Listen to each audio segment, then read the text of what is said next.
I've never seen a diamond in the flesh. I cut my teeth on wedding rings. Dude, that's pretty cool. Man, that is On this that sad is a clown. sad clown. Proud of my address. Dude, that's pretty good. This is The Gloom, bringing you weekly interviews with F3 Omaha Packs, exploring their F3 experiences and finding those sticky elements that create the glue in the gloom.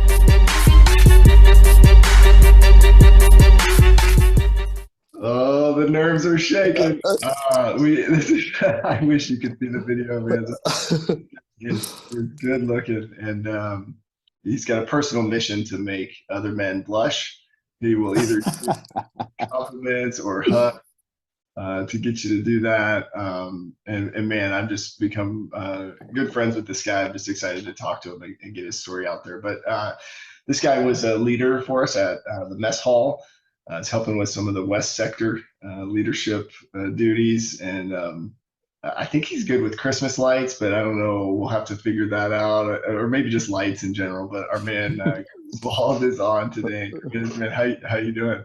I'm doing great, man. Thank you so much just for the opportunity. Thank you for your time and Pony's time for doing this, really. I mean, this is such a good opportunity. Not only for people like me who've been in for a couple of years, but new guys as well, just to get to learn some of the redwoods and some of the quote unquote orange woods I've heard. So no, I appreciate it, man. Yeah, well, hey, some guys may know the story, but I would love, take us back. Who what was that first workout like, and would love to hear the official story behind the name Griswold. Okay.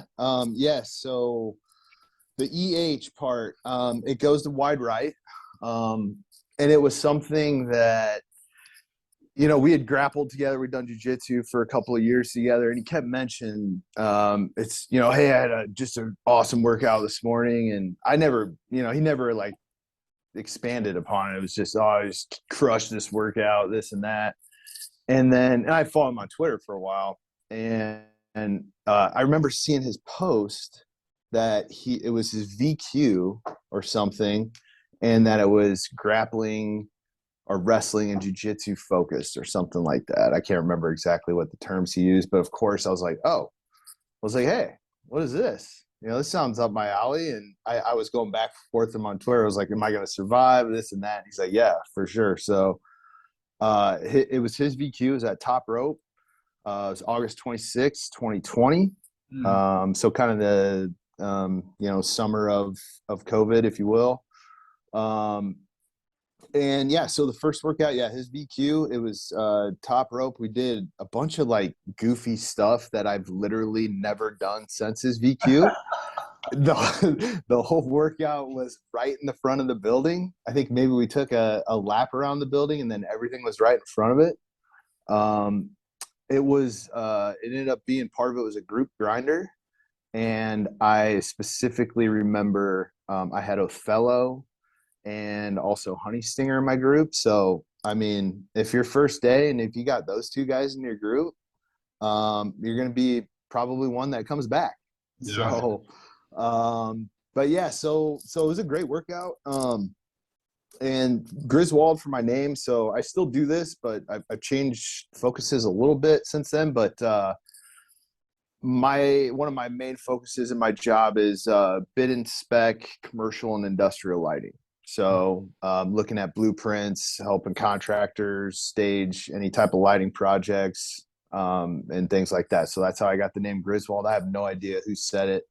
That day was a complete kind of blur that morning. But it was a great workout, great guys. And I had a lot of fun. So it was easy to come back.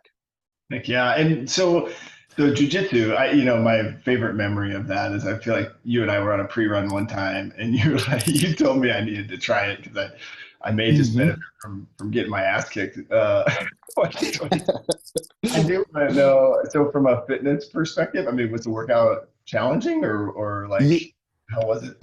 Yeah, it was. And I've said this to a lot of different people, like and anybody who's grappled before, people like Armbar, JC, and Pony, and some of the Dip brothers, both of them are in wrestling. And I know there's a few others, but it's a different kind of shape. And F3 was totally different than jiu-jitsu at that time. I started training jiu-jitsu in December of 2017, so I'm coming up on like 5 years. So I was like 3 years into jiu-jitsu, but again, it was COVID. Training was sparse. It was kind of guerrilla style, like, you know, in somebody's basement with 2 mats that weren't taped together, and it was kind of wild, or in a warehouse, you know, a couple of days a week with just a couple of different guys. But yeah, that first workout, it was challenging. You know, I wasn't sitting there, you know, doing any push-ups or merkins or burpees or any of that kind of stuff. It was just pure grappling. So that part definitely was challenging. I do remember my first pre-run. You were there. You and Tater kind of took off, and it was me and Slow Pitch, kind of in the back, and it was at West Side. And I made it down the hills through the neighborhood just fine, but coming back up was one of the worst experiences of my life. I just remember like just trying to survive, like getting in that David Goggins mode, like starting to talk to yourself. And there's 2 things that I really remember for that. One, the first thing that Slow Pitch, actually the only thing he said to me, was at the end of the run. He goes, "I'm glad we didn't have to speak during that."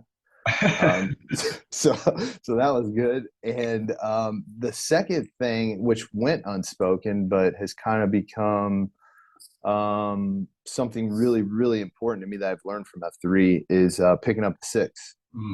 So that day, Slow Pitch, I mean, he was, you know, 20 yards ahead of me, and he'd come back, or, you know, then he'd get up 50 yards ahead of me and then come back. And I just remember that. And I remember leaving that saying, I'm going to do my damnedest to become that guy that he is for me today. Right on. And so running wasn't a big part of my fitness journey. Again, going back, actually, what we now know is the whetstone. During COVID, I was at home between like early April to the Monday after July 4th. And during my lunch hour, I would actually go to the whetstone or Elkhorn Ridge Middle School, and I'd do some hill sprints. I would, you know, run a couple laps around the track, do some bear crawls, things like that. But yeah, that first workout and actually the second week of F3 was probably the hardest, because Wide Right told me, "Hey, we're going to go do this thing called Iron Packs." I was like, okay, that sounds cool. And we were 15 minutes late to West Side. And it was, I think it was the EMOM workout. It was the one where we had like 200 big boys. I ended up getting like this giant rash on my ass from doing the big boys. We did like 300 or 200 like lunges. We're 15 minutes late. Everybody's like, you know, standing around waiting for me. I just remember getting done and telling Wide Right, like, "Bro, like a little heads up next time would have been nice." I still probably would have done it, but geez, like a little heads up would have been great. So, but yeah, sorry to sum all that up. I guess I was in shape, but not F3 shape. So the short answer to that. Yeah, IPC is amazing. I still can't believe some of the guys that like their first post, like Bloodshot, his first post was at IPC day, and like seriously, yeah, and he came back. I mean, it was like I you know, I don't know. You know, from a fitness perspective, I mean, are you a guy? Do you have like fitness goals? Or are you trying to get a 6-pack or beach body, or what's been your motivation there? Or are you just trying to stay healthy enough to eat? I'm trying to be the one guy that out kings my queen. Yeah, me. We've talked about sandwiches, potato chips. Chucky and I, we're big candy guys. I mean, I don't know. I'd hate to take my socks off in a doctor's office, man. I'm afraid to be tickling them and find out I got diabetes or something. No, I no, nothing like that, to be honest with you, though. I've only, in all seriousness, complete transparency, I've set one goal, one specific goal in F3 for myself. And that was after, probably a year and a half of doing pre-runs and really working hard, anywhere from 3 days a week to 6 days a week with pre-runs. My goal was during the Apex. And this was probably, I don't know, maybe my third or fourth Apex in.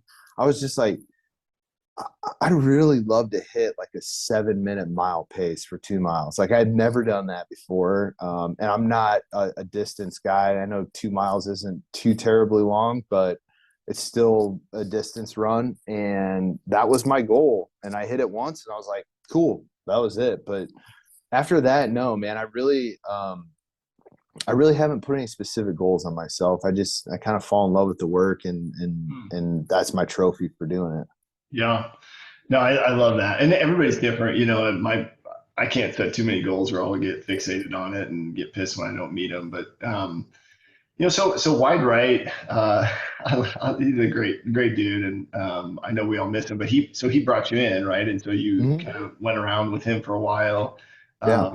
When I look at you, the kind of F3 word that comes to mind is exhortation, right? Which means encouragement on steroids. Like, you're just this guy that, I mean, you say it, right? You're trying to make other guys blush because I tell people, like, hey, I see you and I see you doing great things. And were you always that way, or how did the fellowship progress to get you, like, how did you kind of work your way into some of those relationships? That's a really good question. It's something that even like I've been working on personally with my like growing up, totally loving family, great parents, have a good relationship with my brother, but saying those things like encouragement or I love you or just those things that mean so much from your family was not something that was ever communicated to me from the time I was a child to an adult.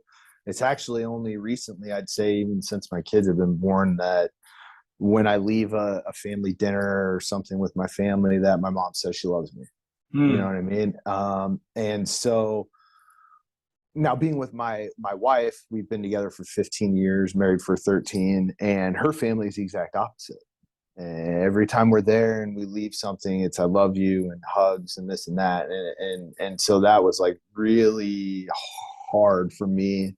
And still to this day that I'm working on is communication like that. So to me, it's something that I put forth in my mind every day that I'd like to brighten somebody's day. I have a lot to be thankful for, and when I'm thankful for something, it makes me feel positive, and I want to share that with other people. So I get a little goofy. I like to give a lot of hugs. I know we're practicing hugs with you. We'll get them figured out. So that is something I've been really, really intentional about.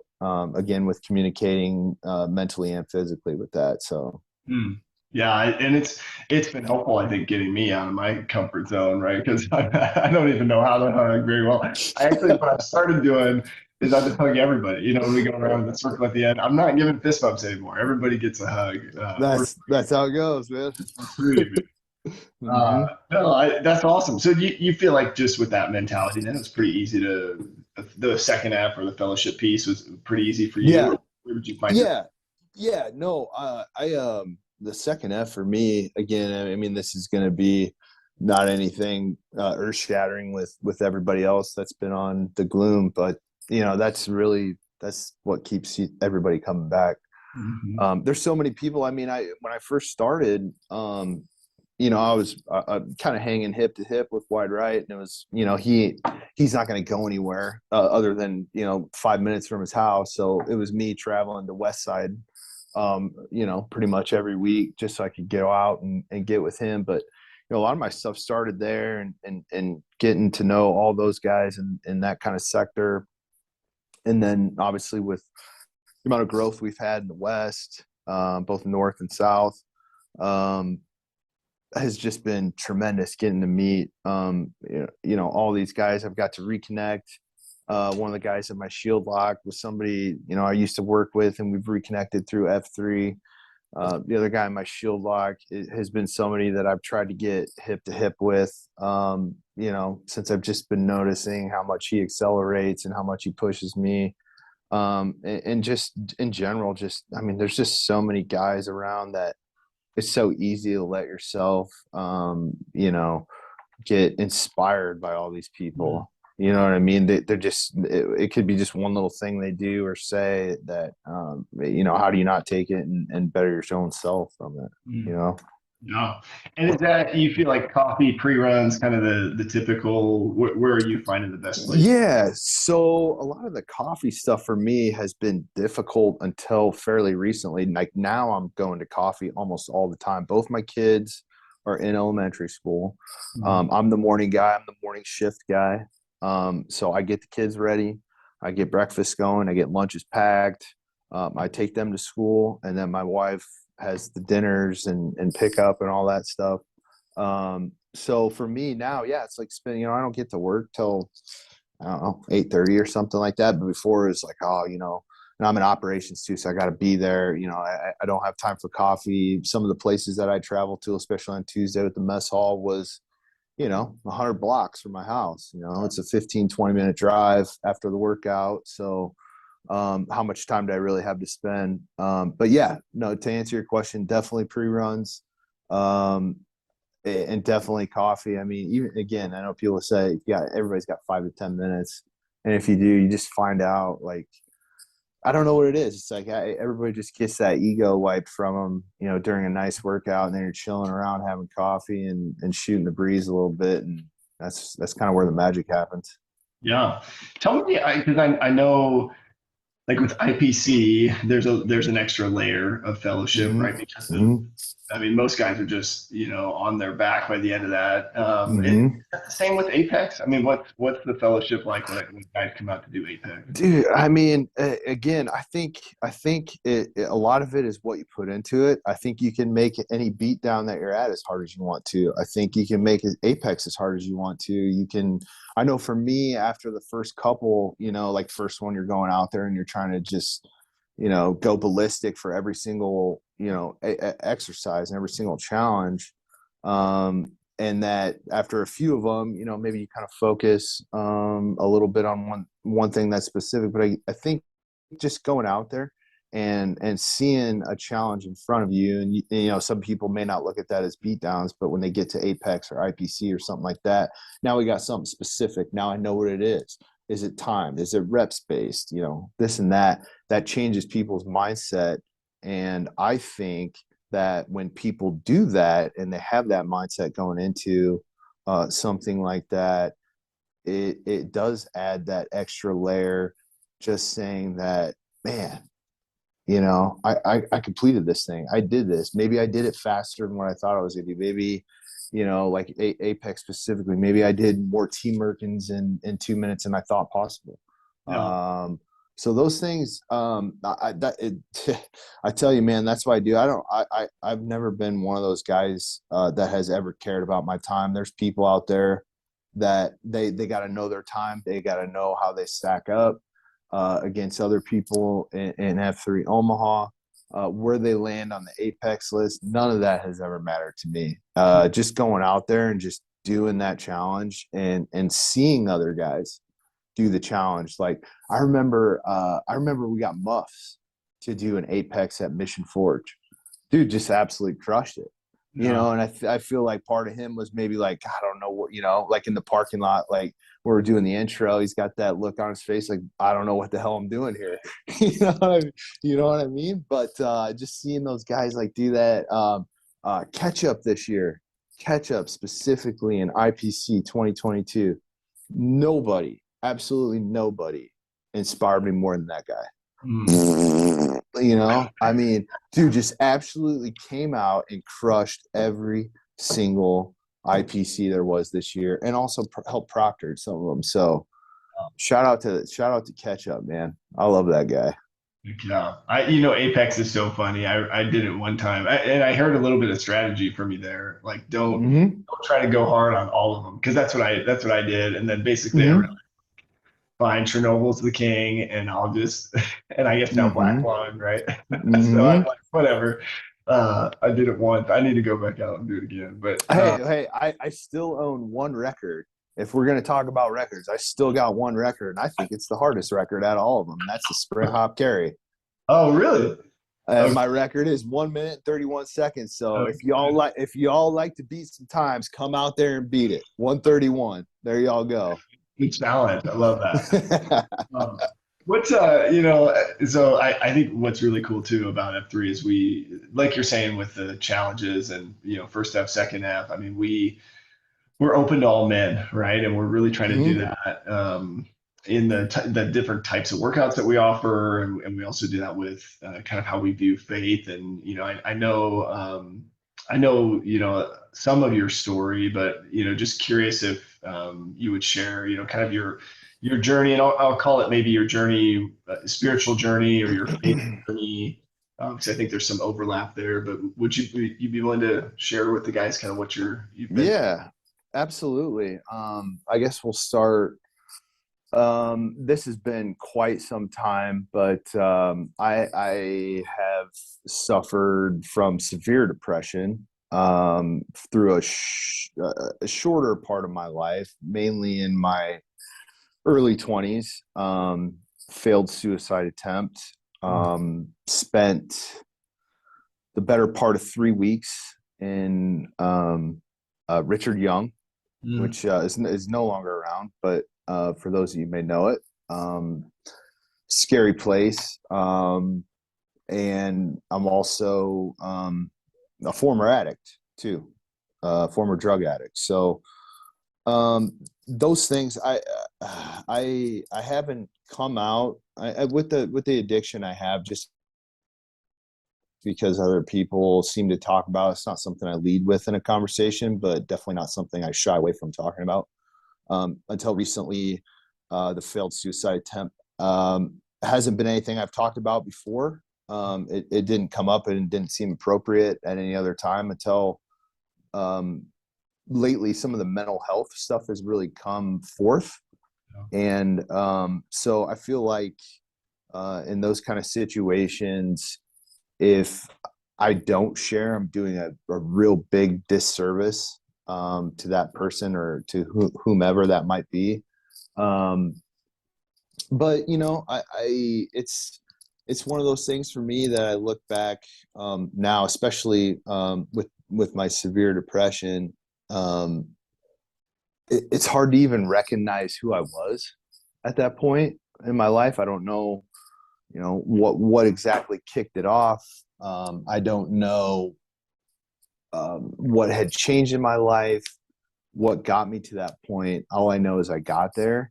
And at this point now, I don't even recognize who that person is anymore. Same thing with the drug addiction. I was, addicted to crystal meth for nearly 4 years without anybody knowing about it. I hid it from my wife, was, using in my house every morning before going to work. I wasn't doing anything out of the ordinary, like partying late or, cheating on my wife or things like that. I was getting up early, using, coming home, and knocking out chores like crazy. You know what I mean? On the block. Yeah. So, maybe my wife was like, hey, this is not too bad. And then, maybe realized eventually that, yeah, it was bad. No, but those are things that are a part of me. They're part of my story. The only thing, in full transparency, that we talk about this, that I hope doesn't happen, is that they become too taboo for somebody not to either talk to me or someone else or share their own story within the group. Because a lot of the times when people are in those positions, what they typically do is don't talk about it. Yeah. And you're never going to get help or get better or feel hope if you don't. Yeah. So right on, man. Yeah. Thank you for sharing that. I think First of all, I love it. I know you love it. You know I I, love it. I was waiting. I was waiting to Uh, say uh, it. no, and that last part that you said, I really do love that because so I remember when guys in F3 first started sharing, and I remember being a little concerned, like, is my experience so in your face that a guy who's going through something that's different may think, well, my thing's not that bad, so I'm not going to share it or ask for help or right. Like, I Mhm. don't want my issues or experience to make some other guy like diminish somebody else's thing that they're going Mhm. through. Whatever they're going through is significant for them. It's just Mhm. different. And it's interesting. Like, how do we talk about things but create the space for somebody to say, I'm struggling with that right now. I'll tell you what, it's actually pretty easy, and some of those things get so complicated and so convoluted. I have learned something. I'm not a very smart person, but I have learned something in that space, and that you say simply, I don't know exactly what you're feeling, Hmm. but I've been in a similar situation. Yeah, that's empathy. And that Yeah. yeah, it is.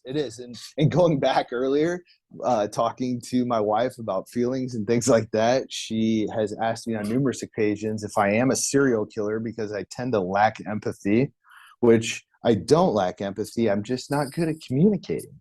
Right. There you So go. I'm trying to do better. But yes, no, I do get that, because and it kind of goes back into what I was saying before about being a taboo topic, because not a lot of people have been there. When you say, "Oh man, I'm feeling depressed," it's like, do you really, like, do you just feel kind of sad a little bit, or do you, like, I mean, have you thought about like taking your own life? Because I mean, there's different levels to that, and it can be, again, it can be a little bit taboo of a topic, and I just hate for somebody not to share something like that, even if it's in private. So anytime, I'll tell you what, the first time I remember somebody openly talking about addiction in F3 was Sparty, Hmm. and he was talking about drinking and how he had recently given up drinking. This was at the combine when he was a psych Q there, Yep. and I specifically remember that, and I was like, that guy's been there. Okay, cool. Now I got something in common with it. You Yeah. know what I mean? Let's talk about, if I'm having a rough day and thinking about things I shouldn't, that's a guy I'm probably going to reach out to. Yeah, for sure. And that I think when you share too, you create those, kind of mental, like, okay, like I know that I'm similar to that guy, or we have a shared experience Mm-hmm. for sure. What about faith or kind of your spiritual journey? What does faith look like to you as you've kind of gone through all of that and Yeah. read? Yeah. So faith is an interesting journey for me. Um, grew up in, I didn't go to Catholic school, but grew up Catholic. I did all the things that growing up Catholic would do. Sunday school, CCD on Wednesday nights, church on Sunday. Um, and then I remember my dad saying something really specific. He went to Creighton Prep for 2 years and then finished at Bellevue High. That's a long time ago, obviously. But he was like, once I got to a freshman in high school, I just stopped going to church. I was like, oh, okay. So I was confirmed Catholic, and that was probably that was freshman year of high school, and that was probably the last time in my life that I had regularly attended church. I was kind of punk rock a little bit in those times, so going to church wasn't cool. I didn't get it. There's still parts of it I still don't get. But what I have learned, and what specifically F3 has allowed me to communicate, not only to you because you ask important questions, um, was how did I get to where I'm at with faith, and what do I actually believe in? And that's not something specific to me, but what I have found out that feels natural to me is I say prayers every day. I, Mm. I, I talk to myself every single day. I am genuinely thankful for all the men in F3. I'm grateful for my life experiences to this point. I'm one of those people that if I'm 40 years old, if I died tomorrow, I would totally miss my kids and family and everything like that, but I could still die happy. I feel like I have led a pretty incredible life thus far with a lot of happiness, and there's a lot to be grateful for. So these days, especially in the last 2 years with F3, I've really taken that time to be intentional about that. Like I always enjoy, like, when you ask me, like, what should I be praying for you about, or what's that like right now? So I just appreciate those conversations, and the church and things like that. I know it's something I have a mild interest in getting back to, just mainly for my kids, to get that background and things like that. There's certain things I agree and disagree with just church in general, but for me, it was just taking that moment, taking that time, and just being thankful and grateful for everything that's around you. Because if you look at it, I know there's a lot of things going on in F3 in their guys' life right now, but there's a lot of things to be thankful for, man. I mean, we get this opportunity every single day to get up early and just get out there. We got a car, we have a house or an apartment or something like that. We've got money to go have coffee. We got food on the table. When you get past that, I mean, like, what else do you got to be thankful for? We have all the things we need. So that's where my faith comes in. And I'll tell you, one of the things that I'm getting very, very, very comfortable doing that was really hard for me to do at the beginning was praying people out. Oh yeah.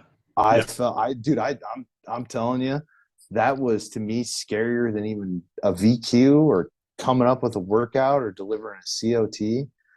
Was like, how do I pray? And to me, that was one of the things I first noticed. Like, I don't know who it was. Somebody put me on the spot, but like, I'll tell you, some of those first ones, like, I would kind of, hide my body. Hopefully they don't see me and call me out to pray everybody out today, because I didn't know what to say. And it happened. It really did. It happened one time. And it just came right out of me. I was just like, I'm thankful for this. I'm thankful for everybody here. And that really just stuck with me. And it was like, okay, I get it. That's what it's about right there. I mean, there can be more to it for everybody, but that's the baseline. That's it right there. So that's where I'm at. I love that, and I really do love that. I knew you'd say that. For the 2 or 3 longtime listeners, Griz is one of them. You caught on to my I'm trying to break it. I don't know. I don't have anything. That's when I really like something, I'm going to say I love that. But I think what's cool there is, like, I think a lot of guys, like, I always try to find somebody to pray that, like, I haven't heard pray before. Like, everybody knows Tonight Show can pray, right? Like, I don't, yeah. So, and there's some people that are just really, really, really good at it. And I don't think I'm one of those people yet, but I'll tell you what, if you ask me to, anything that comes out of my mouth is going to be truth. Yeah, for sure. Yeah, I do. It's an interesting thing that we, like, that's an opportunity to lead in a space that for some guys is not, they haven't prayed out loud in front of other men before. And it's the same as everything else we do, right? There's no judgment. There's no, like, it's open to all men, right? It's all of the core principles, right? For every part of the B-Town. Exactly. I also like what you said, because I hear in you when you're talking, right? You're passionate about leading, not just, you're passionate about leading your family well, but you're also passionate about leading in the community and within F3. And you mentioned your VQ, and I know you may still have some heartburn or resentments about at least 2 guys from your VQ.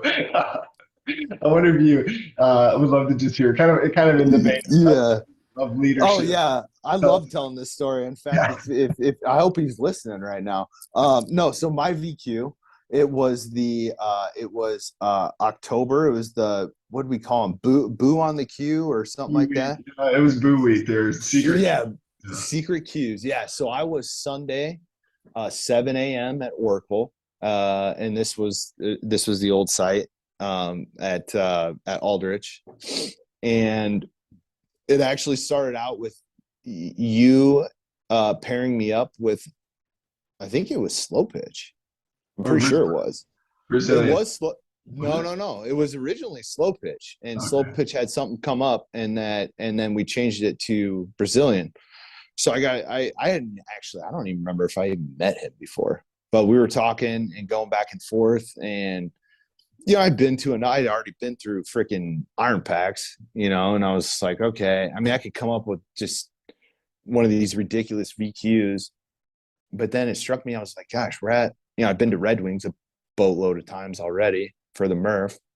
And so I went back to Brazil and I go, dude, what do you think about a Murph? Surprise Murph on Halloween. That's a good scare for everybody, right? And he goes, I don't know exactly what he said, but I'm pretty sure it was something along the lines like, that's such an asshole move. I love it. Yeah. You know what I mean? So we ended up doing that, and I dressed up as Clark Griswold. I had a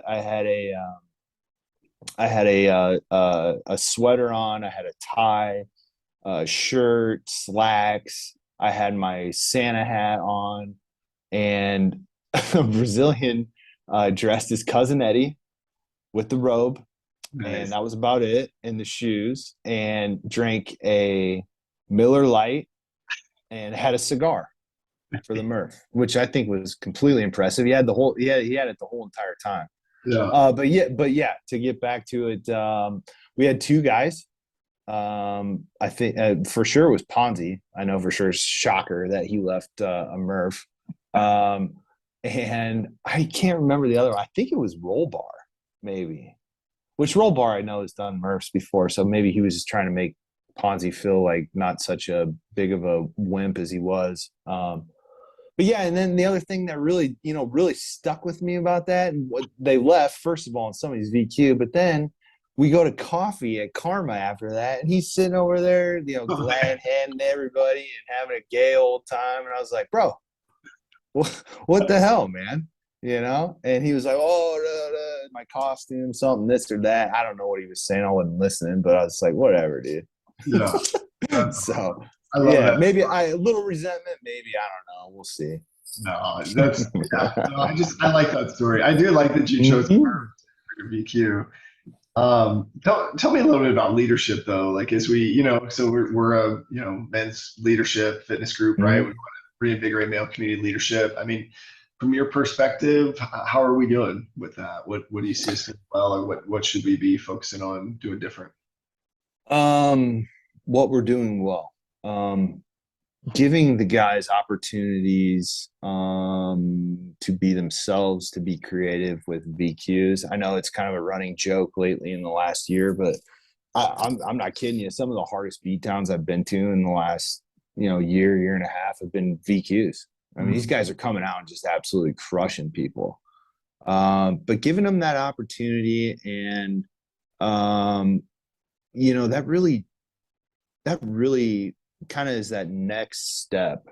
We kind of joke again. We've had conversations, you and I, and also with some of the leadership team about some of those guys saying, what is next? And I think that starts with the guys when they first come in as an FNG, and I think the next step is, let's get that VQ, and I think that progression, and it goes down the line.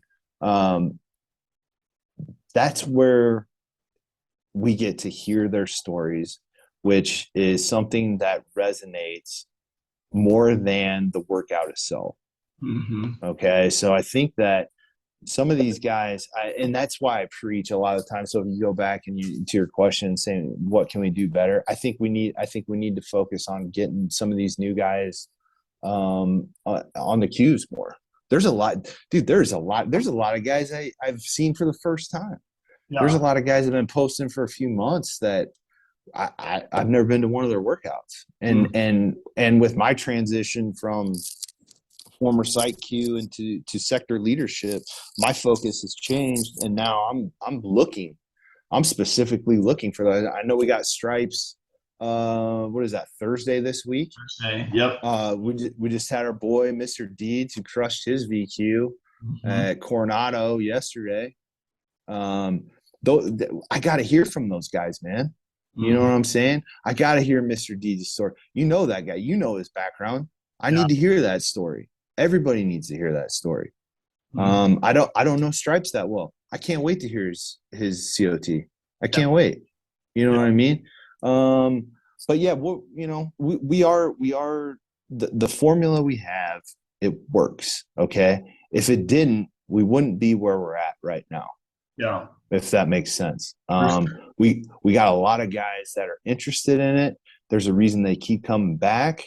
And we just need to push them a little bit more for those VQs. And man, that's what really gets them, I think, in my opinion. I know that's the one thing I got me, that when you're standing in that circle for the first time and you're a little bit nervous, you don't sleep that much the night before. You know what I'm talking about? I know you're a seasoned vet now, but I know you had your first VQ, right? No, for sure. Yeah. Well, and that's what, I think, like, adding that, giving the guy that experience, right, to like connect them more, so that it's harder, right? It's when you've led a workout, you feel like you're more a part of, and then it's harder for you to kind of, back off and slowly drift away and nobody notices, right? I mean, it's like, where's that guy? When you think about like just F3 Omaha in general, right? We got, I don't know, 16, probably close to 1,700 guys that have posted at least one time. So our issue, and maybe not issue is not the right word, but we don't really have issues getting guys out one time, right? But we're trying to reinvigorate male community leadership, which doesn't happen with just one post. And so, you're absolutely spot on, getting guys to VQ and then getting them to Q the second and third time, right? Because we all, and I'm trying to do better at just not putting myself on the Q schedule, right? That's something that we all guilty. Guilty. I think it's just, how do we open up the schedule for those new guys? But what, if you're thinking about how some of the things that you maybe have learned in F3, how does anything translate like to how you lead your family, or like Concentrica, any of that stuff? Yeah. It's I know we talk about living third, and I've been living third for a while. And the reason because is from addiction and not being there for my family for a long time. And I was kind of forced, thankfully, into that position, because if I didn't, I would have lost everything. Yeah. So it's great to me to hear that be spoken and being in literature for people to read about living third. It's just something that, to me, for a few years before F3, I was already doing, but didn't know that's what I was doing. And it wasn't until F3 that I was like, I've really noticed that that's it. That's how it works. And getting out here, again, it all starts with the workout. If we're not doing the workout, none of this works. The faith doesn't work. The fellowship doesn't work. So getting out there, doing that, and then following it up with the fellowship, learning from other men. Let yourself be inspired by people. I try and learn something from somebody every day. Especially, that's why I love listening to COTs. Yeah. Hearing people's stories, hear what's tough for them right now. Sweet, I've been there. What's your best practice to get over it? Boom. I'm going to incorporate that in my life. So I don't know if that answers your question, but yeah, it absolutely does. I think it's interesting, right? Because we are, the way that this works is every guy is going to take some different things. It's funny because I'm thinking back to Brazilian episode, and I think we called it the F3 buffet, and so it's interesting, just the connection between the two of you, and kind of some similar, like, hey, this is how this works, right? What anything come to mind when you think about favorite COTs? Not to put you on the spot, but could be yours or anybody else's. Everybody always picks slow pitch, I think. I mean, dude, he's like, that dude just spews wisdom, man. Yeah, for sure. You know, one of my favorite COTs, actually, no, it's pretty easy for me now that I just thought about it for a split second. Was hard hats. Mm. After his mom had passed away Oh yeah, yeah, I remember that. at the armory. That's besides, besides his Earth Day workout, that's probably the most memorable workout I've ever been a part of. The beatdown was, it wasn't typical hard hat. It wasn't just absolutely crushing you the entire time. But he had these exercises with a group in a grinder, and the questions he asked, he had these little questions on there, and it was, some of them were really, really goofy. Like, if you could, be in a bathtub full of your favorite food, what would it be? You know what I mean? Right. And then the other ones would be like, what's the hardest moment of your life? Like, what's the most despair you've ever been in? You're like, oh my gosh.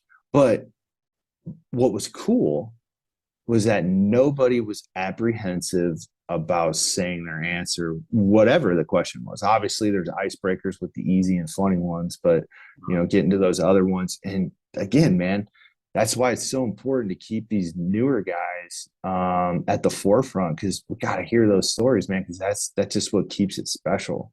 But yeah, his COT. I mean, there's been some phenomenal ones that you just leave and you're just like, and one of the other wasn't even COT, but one of the most memorable moments I've had was my last post with Nugent. That was Iron Packs week 1 of 2021 at the combine. Dude was right next to me, just crushing the entire time. And he got done, huffed and puffed for like 2 minutes, and then just started screaming at people. And I was just like, this dude, and but yeah, that's my answer. Yeah. So I am curious, advice. You've been a site Q, phenomenal leader. You've led Apex. You've helped with IPC. Now taking on some more leadership responsibilities. I mean, what sort of advice do you have for site Qs? Maybe the packs. I mean, how do we tackle this kind of, maybe it's retention or getting guys to DQ? What's your advice there? Just be yourself, man. Be yourself as a site Q, be yourself as an FNG, be yourself as a sector leader. I think that's why people, again, the fellowship works. We find out after the fitness portion, your personality, coffee. We have all these opportunities to be ourselves. And if you don't take it, if you're just quiet in the back, and it's like, this, I tell you, man, if you're at my queue, I'm actually wrote a queue. I'm queuing tomorrow at main stage. My focus is Michael Myers, who's my favorite movie character of all time. If you know me, you already know that. But I'm talking about letting my freak flag fly. Yeah. Like, thank you to F3. Like, I'm obsessed with it. And again, if you don't like the workout, that's fine. Cue your own workout. But I'm focused on Michael Myers tomorrow. I got a mask. I got an outfit. I got everything going. You know what I mean? So be yourself, man. That's why people just keep coming back. I've found a few people that I've known that are in F3 now, that it's just so good to like reconnect and just hear some of their stories from early 20s at the bar scene to now we're, I'm 40, but they're approaching 40 and life with a wife and kids. And it's just, it's just cool. Just so if you have the opportunity, be yourself, let that freak flag fly. I guarantee you, man, we'll support you one way or another. Heck yeah. I like the preview of the, yeah. It is, right. It's like, let us love you for who you are. Right. And Listen, man, there's nothing special about me at all. I have a story. I have a present right now, and I still have a future, which I don't know what that's going to be. But my present now, a lot of the packs know me, especially in the sector that I'm at. But I have a past that's It's got some asterisks in it. It's got some, tick marks. Well, have I been perfect my whole life? No, not even close. Has anybody? I haven't met him yet. Yeah. Yeah. So don't be afraid. You know what I mean? Don't be afraid to, say those things in your COT. Don't be afraid to say those things at coffee. If you hear something that resonates, let's talk about it. You know what I mean? Yeah. So those things are special. So For sure. Well, and that's yeah. where I think, you talk about iron sharpening iron, right? Mm-hmm. We can't sharpen this polished version of yourself that you're pretending to be, right? So just be yourself and let Mm-hmm. iron sharpen iron, right? If you say Yeah. something completely off the wall, somebody's gonna call you on it and say, "Hey, bro, let's Mm-hmm. let's correct that." But like that's where I tend to be kind of a loudmouth because I'm hoping that somebody will tell me, "Hey, you're an idiot. Quit talking like that." Right? I mean, Mm-hmm. so I do, and I apologize because I didn't ask you about Messhall, and I want Mm-hmm. to get your thoughts on that. So you took over Messhall from our man Weinreich, right? As Mm-hmm. he was moving, handed it off to a phenomenal him in Cosmo. Mm-hmm. Tell me about just the leading the site. I know there were maybe some days where I think every site queue goes through like a why aren't my numbers as high as I want them to be? Mm-hmm. Like talk us through that experience from your perspective. Yeah. So from the beginning, Wide Right, he launched, I believe, September 14th, 2021, and I took it over. I'm pretty sure it was like the first week in November. Might have been November 1st, actually.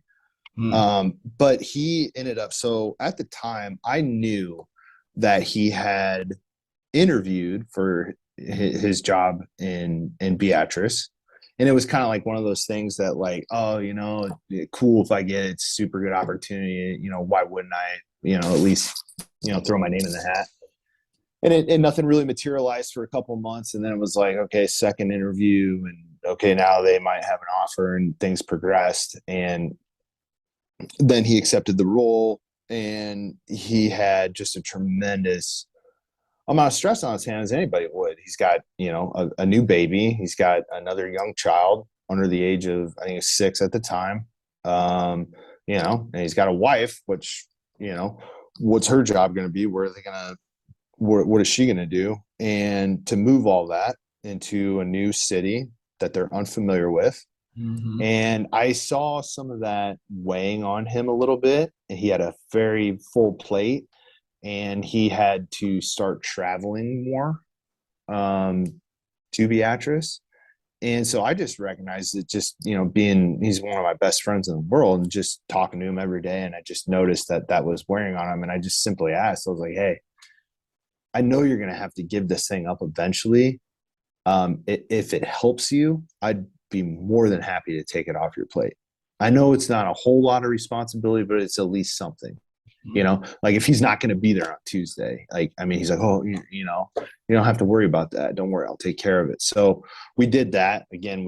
I think we did it November 1st for the flag pass. So yeah, so he launched, and then I took it over, and it was, the winter it wasn't too bad, but I did notice this a couple of times. I'm sure I shared this with you, and I shared it with others. I know Huffy was the one who particularly made me feel better about it, but I was just worried about, gosh, we're only getting 6, 7 guys. And it wasn't like the workouts weren't great or the cues weren't great or any of that. It was just like, where's the numbers at? Am I doing something wrong? Do I need to be doing something better? And Huffy told me right then and there, he's like, dude, that's exactly why I come here every Tuesday. I like those groups. I like the 6, 7, 8 guy groups. The mumble chatter's high. You get to actually know people, and most of the workout, if not all of it, is spent together. Oh. And I took that home, and I just kind of let it resonate for a little bit, and was like, gosh dang it, you know what? He's got a really good point there. Mm-hmm. And that kind of just changed my mindset on the mess hall. And it really, I tell you what, man, it was really bittersweet for me to kind of hand that flag off to Cosmo, because it kind of felt like my baby a little bit. I led one of the pop-ups. I was there for both the pop-ups, obviously there for launch, supporting Wide Right. It was something that I had seen from the beginning, shoot, even with the talks about the name for it, there's a bunch of names he had for it and all that. So going through and shit, we were voting with him and his brothers and stuff. We are like, yeah, Messhall, let's go with that, you know? And so down the line now, thinking about new leadership, one of the challenges I faced there was most of the regulars were former PsyQs or current PsyQs. And we only had a few guys that were pretty regular that weren't. Cosmo stood out. There's a laundry list of reasons why for him, but I'll tell you the most important for me specifically, and I shared this in my COT at our flag pass, was that he was a guy that I looked forward to being around. He listen, man, he checked all the boxes that you want. You know what I mean? He's reliable. He's a phenomenal shape. One thing I like that I'm not is he's like super creative. He delivers a great beat down. And so I'm thankful that he ended up taking it over. I know he's a little bit reluctant at first, but he's jumped in. I tell you, he's doing great, man. I'm seeing the numbers down there. I'm seeing kind of this glow on his face. I'm so happy he took it. I really hope that he looks back at that time and was like, gosh, you know what? I'm really glad I took a step out of my comfort zone. You know what I mean? And just led that site. He's going to do great things. He's going to do a lot of things that I wasn't able to do with it. And that's what good leadership should be. You should be surrounded by, people that are better than you or do it better than you, So I'm happy for Cosmo. I love that dude. I was just texting him the other day. I was like, dude, I just got a new pair of ultra running shoes. I can't wait because he's a big ultra running shoe guy. So, man, I love that dude. He's awesome. Yeah. Well, and it is cool, right? I mean, and so many of us, stepped into that leadership opportunity and nobody's ready for it, right? So kind of this misconception of like, well, am I ready? No, you're not, but that's okay, right? The structure of this group, like nobody's going to let you fail. No. And it's fairly straightforward, right? The responsibility. So I agree. He's a great pick. I do want to be respectful of your time, but I also want to give you a chance to kind of share, what's going on now in your life that maybe we could encourage you about or pray for you for, or anything. As we see you out there, we could just tap you and say, hey, we're thinking about you, or give you some encouragement. Yeah, I love this question too. And me being who I am, I'm never going to ask for something I don't need. And so right now in my life, I have no complaints.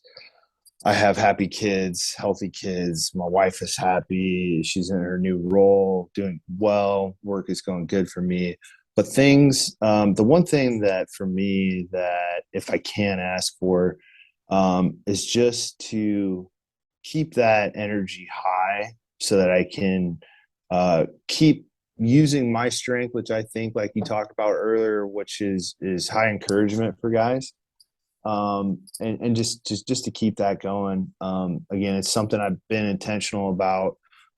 It's some days, maybe it's February 2nd and it's 8 inches of snow and it's 4:45 and I'm like, what the hell am I doing out here? And I don't, want to be a happy, positive person. I want to hide behind my face mask and my, gloves and all that. But no, man, for me, just clarity and hopefully being somewhat of a candle out there, a light of some sort for somebody else. So I appreciate that. Thank you for asking. Should we, if we notice your stash is getting long, should we worry? I know there's No, it's coming back, man. Okay. It's coming back. Yeah, I just started it last week. I think we all know what it means when it's freshly shaved. Yeah. No, I give my wife, it's every couple of months, like I'll let it grow out. It'll get pretty long and she'll be like, can I trim that? I'll be like, yep, for sure. She'll trim it. Then she'll be like, can I trim it again? Yep, for sure. And then she'll be like, can I just get like a little break? And I'm like, yeah, you can get a little break. Because then if I keep that like recycling, I can keep the stash for maybe 6, 7, 8 months a year. So. But you're my inspiration. Oh, dude, no, you got a great stash, man. Yeah, I like the way it folds over your lips on the side like that. Hey, you got a pretty mouth, boy. All right. Hey, we maybe yeah, we'll hey man, hey, hold on. Are you blushing?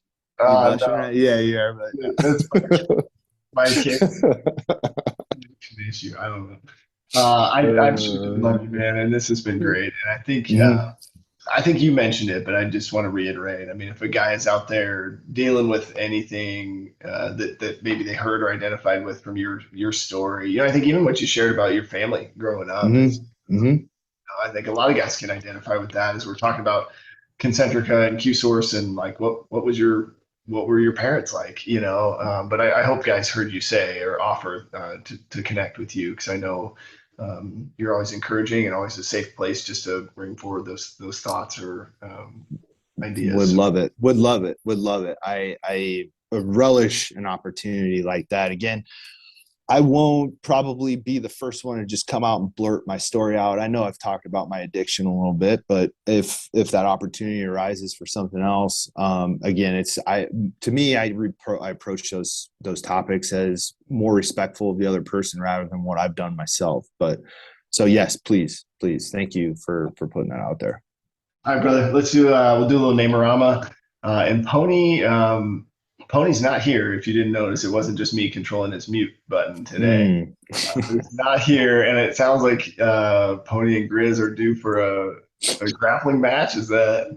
I mean, is Anytime, man. that why He'll he get didn't show? done. You know why he said he was busy? He didn't want to show. He didn't want to show up because he's scared. Is that? I probably, man. I dust him up, man. All right. I'll start us off here. Brandon Flehardy, 36, The Plague. The Plague. And we got Chris Hoffman, 40, Griswold. And she's a Beaut, right? Or what's the? Are you serious, Clark? Are you serious, Clark? Okay. I Yeah, love it. yeah. Hey, thanks for your time today, brother. This was Love good. you, brother.